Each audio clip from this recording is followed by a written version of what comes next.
Bueno, continuamos aquí en el rumbo de la mañana a las 9:34. Tenemos en línea a un senador que dignifica el Senado.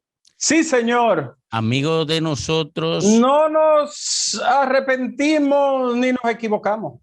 Así es, no nos equivocamos. Ahorita vamos a hacer y una renunció encuesta. a su barrilito. Ahorita vamos a hacer una encuesta después de esta entrevista estelar con el doctor. El mejor senador Sí. del país. Sí, sí.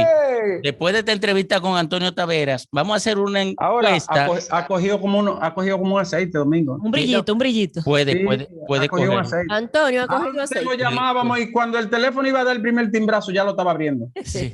No, pero tienes razón, está muy ocupado. Mira, después de la entrevista con el senador Antonio Taveras, vamos a hacer una encuesta a ver si la gente de Rumbo de la Mañana está de acuerdo con que dejemos la media hora restante para el recetario, para la entrevista que le hará el doctor Héctor Guerrero Heredia a Agustín Laje. Buenos días, senador, bienvenido. Buenos días, gracias Domingo, Paz, Ricardo Nieves, yo sé siempre tomo el teléfono. Siempre tomo el teléfono. Nada, estamos por acá, saludos, espero que todo esté bien por allá. Así es, siempre le toma el teléfono a Ricardo y al Rumbo de la Mañana. Senador, la pelota está en la cancha del Senado, ahora con las ternas para la Cámara de Cuentas y para el Defensor del Pueblo. ¿Qué va a pasar con los que están en la terna que pertenecen a partidos políticos? Bueno, nosotros siempre hemos dicho que todos los órganos de control, en este caso la Cámara de Cuentas, nuestra posición es que no tengan conflicto de intereses ni con partidos políticos ni con grupos empresariales. Tienen que ser órganos fiscalizadores independientes. Entonces, yo no votaré por nadie que tenga conflicto de intereses. Y el tema no es la política, porque sin la política no podemos cambiar, sino que este es un país que ya tenemos malas experiencias con el gobierno pasado y otros órganos, que todos los órganos de control lo han dominado. Pues la democracia no funciona así, la democracia no está madura para eso. Necesitamos personalidades totalmente fuera de los partidos políticos y de los grupos empresariales para que puedan decidir sin ningún tipo de presión, ni de los gobiernos, ni de los presidentes, ni, repito, los partidos políticos, ni los grupos empresariales. Y así es. Senador, hay un ambiente casi colectivo que tiene la impresión de que el aspecto político va a primar al momento de elegir a quienes deben conformar esos dos órganos importantes y constitucionales, que es la Cámara de Cuentas y el Defensor del Pueblo. Bueno, el Defensor del Pueblo se debe a 10 millones de habitantes a defensa de los derechos fundamentales que no les sean violados. La Cámara de Cuentas, repito, debe ser un órgano independiente que pueda auditar independientemente si un presidente falla, si un ministro falla, quien sea. Debe auditarlo sin ningún tipo de amarre, ni político ni empresariales, ¿no? Esa es la visión y por eso es que voy a votar. Confiamos en su voto y sabemos que hay un ambiente que está como apuntando a otra cosa. De todas maneras, reconocemos en usted a un representante importante de la sociedad dominicana y usted, como senador de la provincia de Santo Domingo, ha mostrado que ha hecho compromiso con la palabra que utilizó en el proceso electoral. Señor Antonio Taveras, nos gustaría conocer su opinión respecto a esta discusión que está vigente, que son las 3 causales para la interrupción del embarazo. Bueno, ya nosotros hemos fijado nuestra posición pública y en el sentido de que esto es una discusión que no debe de versar sobre aspectos religiosos ni ideológicos. Esto es un tema fundamental de derechos de las mujeres y un tema fundamental médico-científico. Y ahí es donde nos tenemos que enfocarnos. pienso que es una aberración que en pleno siglo XXI un país como se esté discutiendo ese tipo de cosas. En todavía. pleno siglo XXI. Claro, habiendo tantos temas, tantas transformaciones que este país necesita, tantas reformas, que tenemos que llegar a acuerdos políticos para poder provocar esa reforma. Entonces, estamos perdiendo el tiempo con algo que debería aprobarse sin ninguna discusión. Senador, mire, fuera del ámbito de la elección de los órganos de control y del ámbito de las tres causales, hay desafíos importantes en términos económicos para lograr relanzar la economía. Aparentemente la estrategia del gobierno reside fundamentalmente en la alianza público-privada. ¿Cómo usted evalúa este propósito? Mire, yo siempre he dicho que la alianza pública-privada pudiera estar funcionando para algunos casos, siempre y cuando el Estado dominicano tome control de esto. Porque lo que ha pasado en algunos países latinoamericanos, y yo soy empresario, es que al final el sector privado se queda con las matas y el Estado se queda con los huesos. Y con eso hay que tener mucho cuidado. Es importante esa alianza público-privada en algunos sectores en estos momentos, pero con una vigilancia estricta del Estado. El Estado está para proveer bienes públicos a la gente sin ganar dinero, simplemente rendirle servicio y prestarle todo tipo de bienes públicos, repito, para que la gente viva mejor. Las empresas están para ganar dinero. Son dos cosas diferentes, aunque pueden coincidir en determinado momento, como es ahora donde se está planteando esta alianza pública-privada. Pero hay sectores que no debe haber alianza pública-privada. Hay sectores que sí. Claro, repito, con la vigilancia permanente del Estado. Y lo que pasa con esto es que en estos países la institucionalidad es tan frágil que muchas veces se empieza con un contrato y el contrato termina cumpliéndose de otra forma a favor del sector que busca ganancias. ¿Entiendes? ¿Qué se podría hacer para evitar, por ejemplo, que ocurra lo que ocurrió en la carretera Santo Domingo-Samaná, que es una alianza público-privada, pero que ha resultado tan onerosa para la nación que más bien es un asalto privado de bienes públicos? Mire, ahí fue un asalto al Estado, como mucho de lo que le han hecho a este país, a este Estado dominicano, pero ahí hay un tema de corrupción, un tema de institucionalidad, y eso es lo que tenemos que estar en cualquier alianza público-privada, un control estricto de lo que el Estado firma y que el sector privado cumpla con eso, ¿se entiende? Y que el Estado siempre, nunca pierda de vista que está para proveer bienes públicos a 10 millones de habitantes. Senador, mire, ya yo estoy en calidad de pedirle que incluya cosas y que pelee por cosas. Y le voy a pedir públicamente que asuma el compromiso que un grupo de personas está asumiendo y levantando como demanda fundamental. Hay que construirle un hospital que sirva a la región sur, céntrico, de tercer nivel, traumatológico, quirúrgico, ortopédico. No lo tiene. Eso es una verdadera lástima y una indignidad ver cómo gente de los pueblos del sur tiene que venir aquí a la capital, al Darío, al Neia, a los hospitales de aquí de Santo Domingo, hasta hacerse a veces una resonancia o a un tratamiento. Yo no sé cómo esos senadores de esa región han sido tan indolentes, tan irresponsables, tan bandidos, que no han podido ver algo tan elemental como este. Eso es el tema del hospital para la región sur, que pudiera construirse en Azua, San Juan, en el 15, por ahí, qué sé yo, en la zona céntrica. Y el otro elemento es, Antonio, el tema de los recursos naturales y la depredación.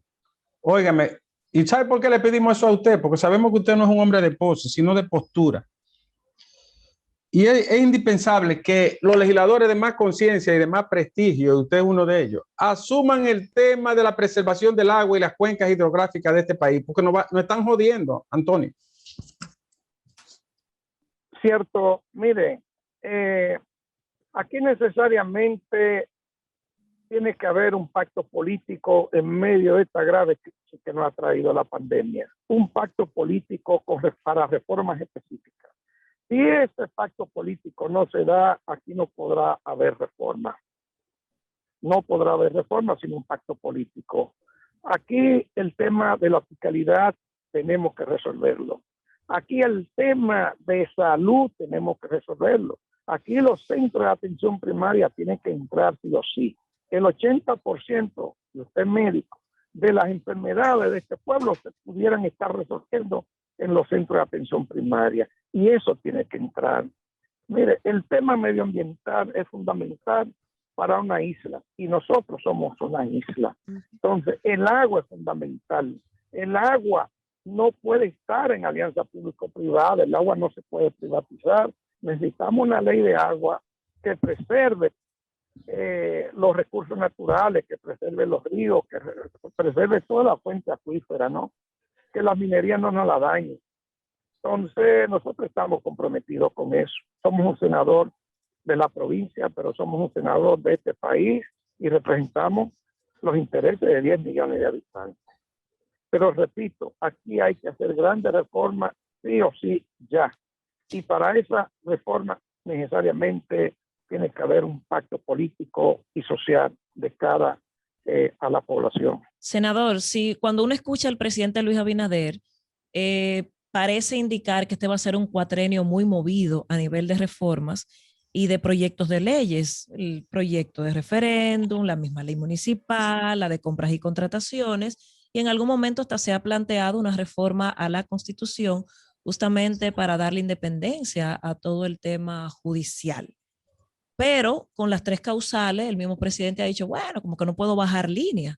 Entonces, ¿cómo estarían las condiciones a lo interno del Senado para poder pasar y conocer todas estas iniciativas que desde el presidente se quieren impulsar? Pero lo que pasa es, y repito, sin un gran pacto político, aquí no habrá posible reforma. Estoy convencido de eso y créanme, yo estoy en el centro del huracán y sé por qué se lo digo. Sin un gran pacto político, aquí no habrá grandes reformas.